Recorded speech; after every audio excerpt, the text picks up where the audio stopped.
Thank you. I'll turn now to Dr. Kurose, and I will note that in addition to his full testimony being made part of the record in these proceedings, we're also going to accept into the record a letter from the National Association of ACOs and several ACOs, including Rhode Island's own Coastal and Integra, encouraging Congress to extend APM bonuses for physicians. So that will be made a part of the record without objection. Dr. Kurose, please go ahead. Chairman Whitehouse, Ranking Member Grassley, and other members of the committee, thank you for having me here today to discuss the topic of managing the care of patients and the health of populations to reduce the total cost of health care. My name is Dr. Al Kurose. For the first 20 years of my career, I saw patients every day as a practicing primary care internist. For the last 15 years, I've worked as a healthcare executive and community leader on care transformation and payment reform. My North Star has been pursuit of the triple aim of better care and better health at a lower cost. From 2008 until last year, I served as the president of Coastal Medical, a large primary care practice in Rhode Island that transformed itself into a physician-led ACO that has been one of the top performers in the Medicare Shared Savings Program. I have three main points I'd like to make today. Number one, I believe that as an industry, we can transform how care is delivered and paid for in ways that will reduce costs and make things better for patients. In many cases, I'll argue that we already know what to do. Number two, primary care is the foundation of any high-performing healthcare system, and right now, primary care is in crisis and urgent help is needed.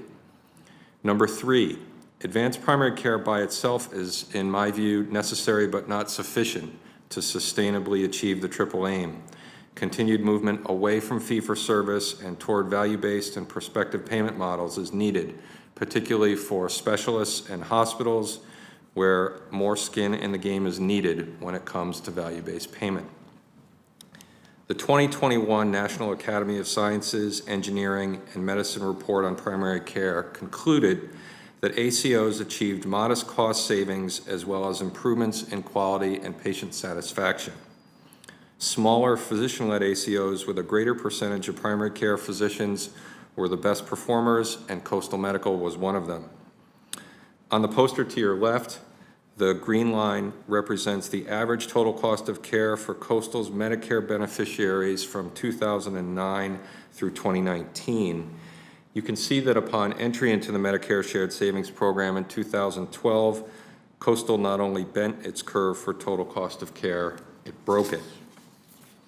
An important question to ask then is whether learnings from the success of smaller physician-led ACOs like Coastal are generalizable to larger systems of care. I will argue that many of them are. Coastal's diabetes management program is a good example. In that program, select patients are equipped with glucose meters that use cellular networks to automatically transmit blood sugar results in real time to a multidisciplinary care team that then engages with the patient if and only if intervention is required for a high or low blood sugar. In the old model of care 10 or 15 years ago, a patient with a high sugar might have just written it down in their logbook and planned to discuss it at their next visit with their doctor in a couple of months. Now their phone is going to ring. And that proactive outreach by the care team to address the high sugar when it's happening may well prevent an emergency room visit or hospitalization that might otherwise occur a day or two later. Clinical programs like this go well beyond what I first imagined when we started the ACO work back in 2012.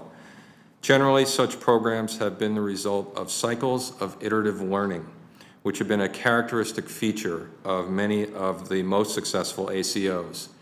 It is these types of lessons about delivering the right care in the right place at the right time that I'm referring to when I assert that in many cases we already know what to do. As I mentioned, primary care is in crisis. We have a perfect storm of an aging physician workforce, a shrinking pipeline of new PCPs, widespread physician burnout, and a large cohort of baby boomers aging into Medicare. Workforce initiatives such as those coming out of the HELP Committee and improved compensation of primary care physicians are important next steps.